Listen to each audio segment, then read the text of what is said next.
Kalau Kiai Imad dipecat, berarti di NU, di PBNU banyak pengkhianat. Pengkhianat umat, pengkhianat rakyat. Terus berjuang Kiai Imad. Tamu kita yang sangat kita banggakan, kita hormati, Mujaddid abad berapa ini? Wong pakai hijriyah abad 15. Romo Kiai Haji Ajengan ya Imaduddin Usman Al-Banteni, semoga panjang umur, dijaga Allah, diselamatkan Allah, dimenangkan oleh Allah, amin Allahumma amin. Dan seluruh pasukannya juga, Kiai Nur Yahya, Bagus Nur Fadil, Gus Fakih, dan kita semua ini pasukannya. Justru keluarnya Kiai Haji Imaduddin dari keanggotaan LBM PBNU itu semakin menguatkan Kiai Haji Imaduddin, dan PBNU sendiri ibaratnya sudah mengguyur aftur, di mana aftur ini, Anda tahu aftur bagaimana, yang sangat sensitif sekali dengan percikan yang menimbulkan kebakaran yang luar biasa. Dengan kata lain, PBNU mengeluarkan Kiai Haji Imaduddin dari keanggotaan PBNU ibaratnya sudah mengguyur aftur agar pembusukan Clan Balau ini makin masif, busuk dan hilang dari permukaan bumi Nusantara ini. Dan yang sekarang kita waspadai adalah Kiai Haji Miftahul Ayar, bagaimana statementnya, bagaimana pergerakannya. Terus mengawas-awasi Kiai Miftahul Ayar agar beliau akhirnya tersadar, lebih mementingkan kepentingan Nahdlin akar rumput daripada mementingkan dirinya sendiri, kedudukannya sendiri, dan terus berlea-lea di zona Yaman. Assalamualaikum warahmatullahi wabarakatuh.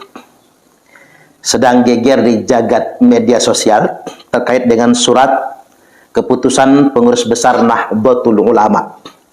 Surat ini dikeluarkan tertanggal 11 Rabiul Awal 1446 Hijriah atau 14 Oktober 2024 Masehi, dikeluarkan di Jakarta, yakni tentang pengesahan pergantian dan penambahan personalia pengurus antar waktu Lembaga Bahthul Masail Nahdlatul Ulama LBM NU masa khidmat 2022-2027,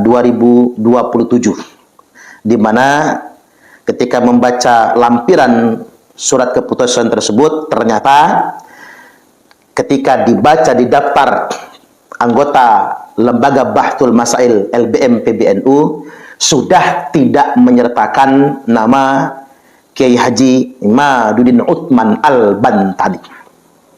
Jika benar surat ini benar-benar sudah dikeluarkan oleh PBNU, dan jika benar memang Kiai Imad tidak lagi disertakan menjadi anggota LBM PBNU, dalam tanda kutip kita mengatakan beliau dipecat atau dikeluarkan dari LBM PBNU, maka saya ingin tegaskan bahwasanya dikeluarkannya Kiai Imad atau sederhananya pemecatan Kiai Imad ini terjadi menandai satu abad Nahdlatul Ulama. Berarti memang qadarullah, ini sudah kehendak Allah Subhanahu wa taala. Sosok Kiai Imad adalah sosok yang memang ditakdirkan oleh Allah untuk menandai satu abadnya Nahdlatul Ulama. Kita hari ini sedang dihadapkan dengan euforia mengenai angka satu abad NU. Tapi jangan lupa sebetulnya di balik euforia tersebut ada sebuah tanda zaman yang harus kita sadari. Kita harus peka dengan ini semua. Kiai Imad adalah mujaddid sesungguhnya, setidak-tidaknya untuk satu abad Nahdlatul Ulama. Sebagaimana sabda Rasulullah sallallahu alaihi wasallam, "Innallaha yab'atsu li hadhil ummati ala ra'si kulli mi'ati sanatin may yujaddidu laha dinaha." Sesungguhnya Allah Subhanahu wa taala akan mengutus li hadhil ummah, untuk umat ini Ketika kita menunjuk li hadhil ummah, untuk umat ini, setidak-tidaknya buat kita Nahdlatul Ulama, buat kita kaum Nahdiyin, ala ra'si kulli mi'ati sanatin, di setiap pangkal 100 tahun. Karena kita sudah masuk ke abad yang kedua, di setiap pangkal 100 tahun, mayyujaddidu laha dinaha, orang-orang yang akan menjadi mujaddid, pendobrak, pendekonstruksi, memperbaharui, menegaskan ulang din mereka. Artinya memang menata ulang nilai-nilai yang sifatnya sudah terlalu mapan. Ibarat air yang sudah menggenang terlalu lama, dan air itu tidak mendatangkan kebaikan kecuali cuman virus dan bakteri. Dan hari ini memang klaim bahwasanya habaib adalah cucu Nabi, itu adalah klaim yang sudah terlalu mapan di Nahdlatul Ulama. Dan tentunya ini mesti didobrak. Mengapa didobrak? Karena pada kenyataannya habaib Ba'alwi memang bukan keturunan Nabi. Dan tandanya memang Kiai Imad merupakan sang pendobrak, sang mujadid tersebut. Buktinya semua kemapanan di NU menolak Kiai Imad, merasa terganggu dengan eksistensi sang mujadid ini. Ciri mujadid kan begitu, semua orang yang dalam lingkaran kemapanan akan terganggu semua terkait dengan diskursus mengenai nasab Ba'alwi bukan sebagai cucu Nabi. Ini adalah persoalan masyarakat Nahdiyin. Kita tidak bisa menutup mata. Ini adalah gerakan umat, gerakan Nahdiyin akar rumput, NU kultural yang terus bergerak untuk membangun penyadaran bahwasanya Ba'alwi bukan keturunan Nabi. Makanya yang terlibat dalam perjuangan dan diskusi ini adalah masyarakat NU kelas bawah. Dan kalaupun di struktural, yang ada di MWC, yang ada di ranting NU, yang ada di PCNU, yang bersama-sama kemudian melakukan gerakan membangun penyadaran terhadap umat. Karena memang yang menjadi korban eksploitasi para kabib-kabib Ba'alwi, ya masyarakat Nahdiyin kelas bawah. Tahukah PBNU itu kalau hampir semua pesantren-pesantren NU itu didawir oleh para habaib, yang para kiai selama ini sungkan untuk menolak pendawiran tersebut, karena mereka ini sudah mapan sebagai cucu Nabi yang diyakini oleh masyarakat Nahdlatul Ulama. Di kalangan Nahdiyin kan sudah mapan klaim mereka ini cucu Nabi. Selama ini para kiai kita, pengurus-pengurus pondok pesantren, sungkan untuk bersuara karena khawatir kalau mereka ini benar-benar cucu Nabi. Makanya ketika ada kajian yang menyatakan dan memastikan mereka bukan cucu Nabi, semua korban pendawiran, masyarakat Nahdiyin kelas bawah, pengelola-pengelola pondok pesantren bergabung untuk mendukung kajian tersebut. Dan memang agak berbeda dengan NU struktural. Maka pada kesempatan kali ini saya ingin membuat 3 catatan terkait dengan perjuangan Kiai Imad dan masyarakat Nahdiyin se-Nusantara, warga NU se-Nusantara yang mendukung kajian Kiai Imad ini. Catatan yang pertama, apa yang dilakukan oleh masyarakat Nahdiyin akar rumput atau struktur NU yang ada di bawah, ranting MWC atau beberapa cabang yang ada di Indonesia ini, itu semua dilakukan karena memang kecintaan tulus mereka dengan Rasulullah Sallallahu Alaihi Wasallam. Kita tidak mau nasab suci Rasulullah Sallallahu Alaihi Wasallam dikotori, dinodai oleh sekelompok orang yang mengaku-ngaku cucu Nabi. Mengapa kita menggunakan kata dikotori dan dinodai? Karena sekelompok orang yang ngaku-ngaku cucu Nabi ini sama sekali tidak bisa menjaga perilaku mereka. Perilaku yang mereka pertontonkan di tengah-tengah masyarakat NU justru kontradiktif dengan akhlaknya Rasulullah Sallallahu Alaihi Wasallam. Maka kita semua warga Nahdiyin di bawah, yang mungkin bagi PBNU bukan siapa-siapa dan tidak ada apa-apanya, tapi kamilah masyarakat Nahdiyin di bawah merasa sangat terganggu nurani kami dengan perilaku kabib-kabib yang justru mencederai nasab suci Rasulullah Sallallahu Alaihi Wasallam. Apalagi ketika kami ngaji, tumma fitnatu sarra, lalu muncul fitnah di zaman kelonggaran, kemerdekaan. Ya zaman sekarang, ketika bangsa-bangsa muslim merdeka, ketika bangsa Indonesia sudah tidak dijajah lagi, kita saatnya membangun dakhaluha min tahti qodama rajulin min ahli baiti. Akan muncul fitnah yang keluar dari bawah 2 telapak kaki seseorang yang ngaku-ngaku dari ahlul baitku, kata Nabi, yaz'umu annahum minni walaysa minni. Mereka mengaku-ngaku sebagai keturunanku padahal ia bukan keturunanku. Wa innama awliyaiyal muttaqun. Sesungguhnya semata-mata wali-waliku, keluargaku, kata Nabi, adalah mereka orang-orang yang bertakwa. Ketika kita membaca hadis ini, seolah-olah kita disadarkan, loh, yang tampil di masyarakat NU sebagai cucu Nabi, ini bukan cucu Nabi, tapi mereka yang hanya mengaku-ngaku saja. Maka tanpa dikomando, tanpa dibayar serentak, seluruh Nusantara, warga Nahdiyin dengan keberanian dan modal apa adanya, bergabung, berjuang untuk mencerdaskan umat, mencerahkan umat, mengatakan bahwasanya mereka ini bukan cucu Nabi. Ini semua terjadi karena apa? Bukan karena uang. Mohon didengar para masyayikh di PBNU. Ini bukan karena uang. Ini bukan karena jabatan. Ini bukan karena bayaran. Karena saking cintanya dengan nasab suci Rasulullah Sallallahu Alaihi Wasallam. Tak perlu mengajari bangsa Indonesia tentang cinta kepada Nabi. Karena kita semua tahu bangsa Indonesia yang walaupun nun jauh dari Mekah, pusat Islam di sana, kita tahu bangsa Indonesia adalah bangsa yang sangat cinta dengan Nabi-Nya. Yang paling gemar salawat siapa? Ya orang Indonesia. Nggak ketemu kita grup-grup salawat di Timur Tengah seramai yang ada di Indonesia ini. Sangat cinta orang Indonesia itu dengan salawat. Lalu mengapa orang Indonesia sangat cinta dengan salawat? Karena sangat cintanya mereka kepada Nabi-Nya. Jadi tak perlu lagi meragukan kecintaan ini. Itulah mengapa kemudian Nabi menyebut ulaika ikhwani. Mereka semua adalah ikhwan-ikhwanku, kata Nabi. Mereka semua saudara-saudaraku. Di saat orang gembar-gembor dalam darah aneh mengalir darah Nabi, di saat orang bangga betul ngaku sebagai cucu Nabi, Nabi tidak mencari itu. Apa yang Nabi sabdakan? Yang aku rindukan adalah ikhwanku, kata Nabi. Saudara-saudaraku. Siapa ikhwan-ikhwannya Nabi? Mereka yang belum pernah berjumpa denganku, terpisah waktu denganku, terpisah jarak denganku, tetapi dia beriman dan mencintai aku, kata Nabi. Hadis ini merujuk tentang bangsa Indonesia. Bangsa yang jauh secara jarak dengan Nabi, jauh masanya dengan Nabi, tapi begitu cintanya beriman kepada Nabi. Inilah ikhwan-ikhwan Nabi. Kita warga Nahdiyin sadar betul, Nabi tidak mencari orang yang membangga-banggakan sebagai anak cucu Nabi. Yang Nabi rindukan adalah ikhwan-ikhwannya. Dia bukan siapa-siapanya Nabi, tapi dia sangat cinta kepada Nabi, tak pernah berjumpa dengan Nabi, bahkan tak pernah melihat Nabi. Ini yang dicari sebetulnya.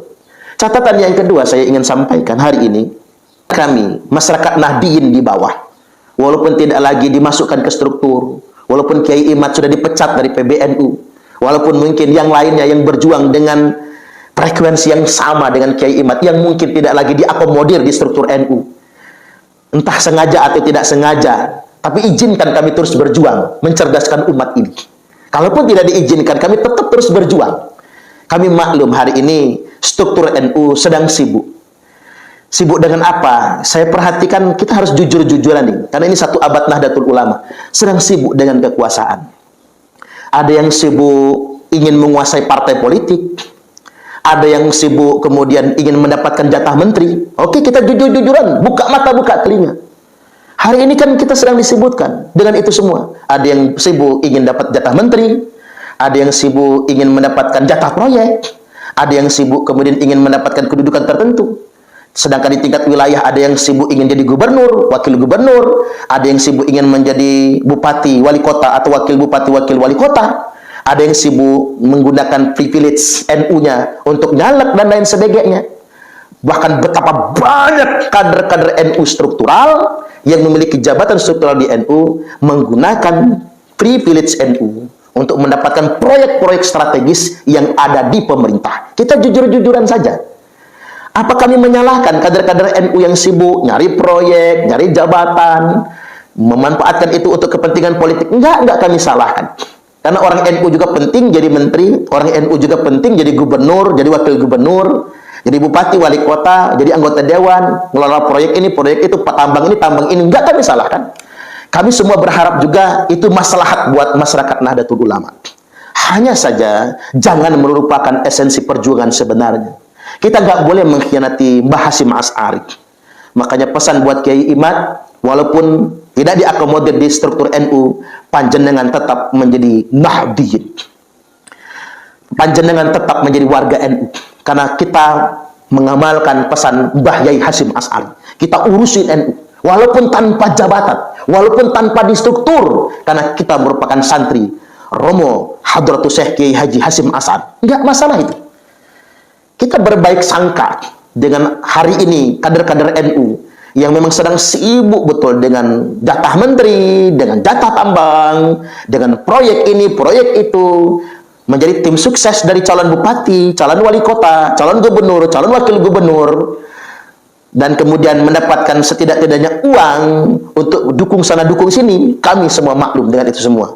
Saya pikir ini maslahat juga. Tapi satu hal yang ingin saya sampaikan, agama sejatinya tidak diwariskan kepada penguasa. Din ini tidak diwariskan juga kepada orang yang kaya raya. Mbah Hasyim Asy'ari sudah mengajarkan kepada kita semua. Mbah Hasyim Asy'ari membangun NU tanpa kekuasaan, membangun NU bukan dengan uang yang banyak, tapi NU menjadi jamiah yang sangat besar sekali. Pengalaman kita 32 tahun, NU nggak pernah dapat jatah menteri. 32 tahun di zaman Orde Baru, tidak mendapatkan jatah menteri, tidak mendapatkan jatah proyek. Pesantren NU gedek geribik semua. Bahkan sekolah-sekolah ma'arif yang hendak mengajukan bantuan kepada pemerintah di zaman Orde Baru disuruh mengganti dulu nama sekolahnya agar mendapatkan bantuan. Sampai-sampai sekolah NU banyak yang menginduk ke Matlaul Anwar demi mendapatkan bantuan pemerintah. Tapi apa NU menjadi senyap? Apa NU menjadi mati? NU tambah kuat.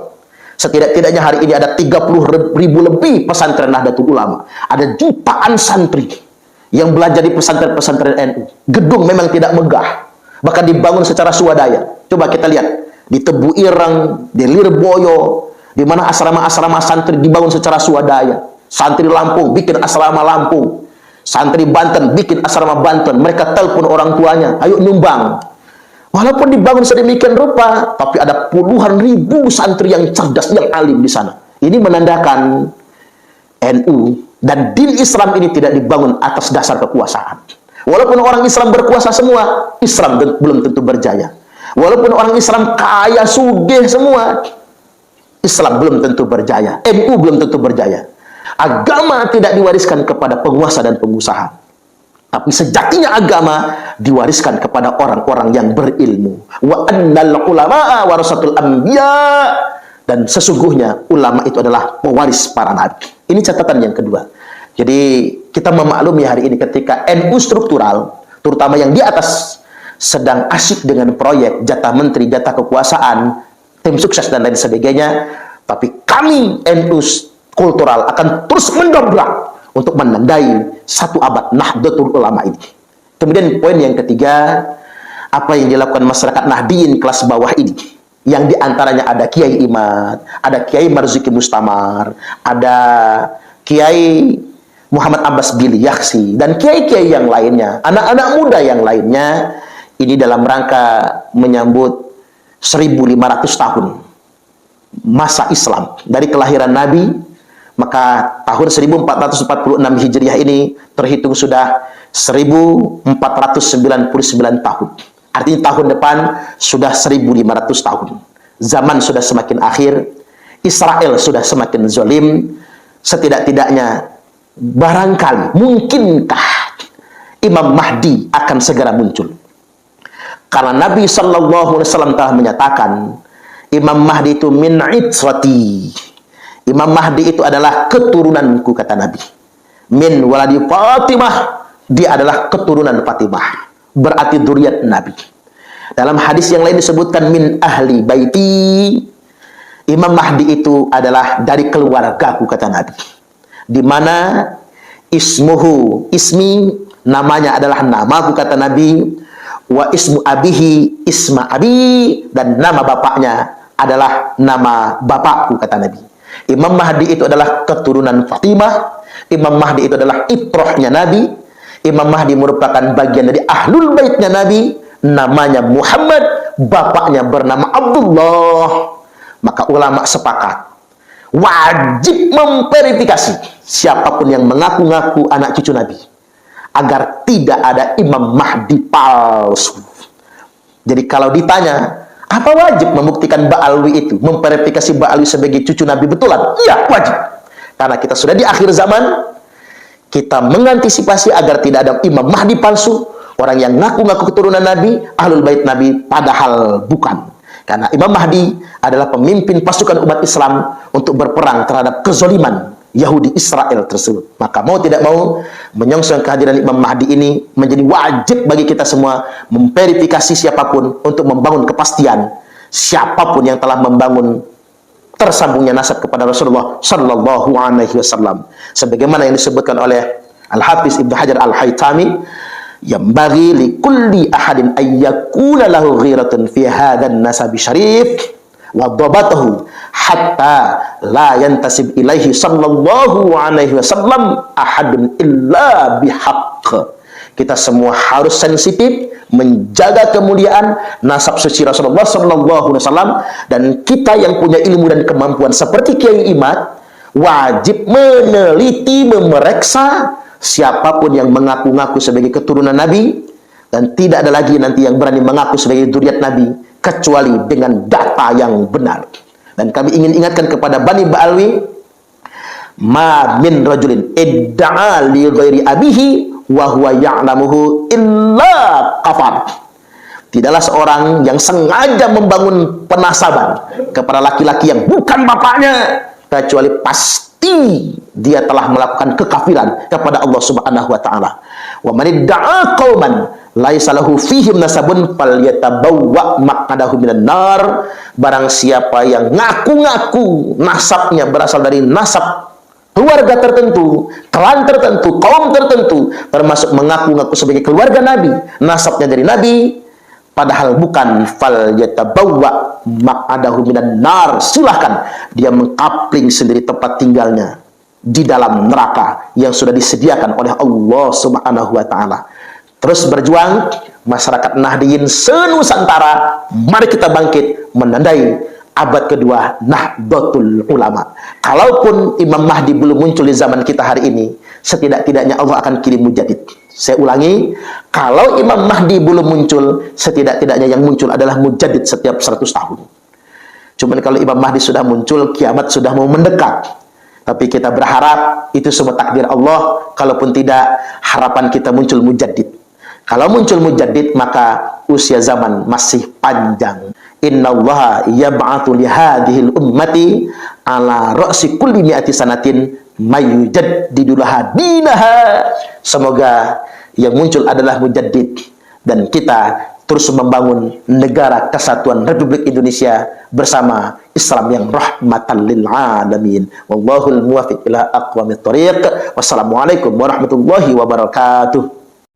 Terima kasih buat teman-teman yang sudah nonton video ini dari awal sampai akhir, yang mana ada banyak kiai yang masih mendukung tesisnya Kiai Haji Imaduddin Usman Al-Bantani, termasuk Kiai Haji Marzuki Mustamar, Ustadz Suparman, dan juga kiai-kiai yang lain. Dan ada juga di awal ya yang menyatakan kalau memang Kiai Haji Imaduddin Usman Al-Bantani dipecat, berarti di PBNU ada yang banyak yang jadi pengkhianat katanya ya. Jadi para kiai ini masih banyak yang mendukung tesisnya Kiai Haji Imaduddin Usman Al-Bantani, walaupun kabarnya Kiai Haji Imaduddin di PAW atau pergantian antar waktu dari Lembaga Bahsul Masail LBM PBNU ya teman-teman. Jadi masih banyak kiai-kiai yang menyatakan sikap mendukung tesisnya Kiai Haji Imaduddin Usman Al-Bantani. Terima kasih buat teman-teman semua, semoga video ini bermanfaat dan sampai jumpa di video selanjutnya. Wassalamualaikum warahmatullahi wabarakatuh.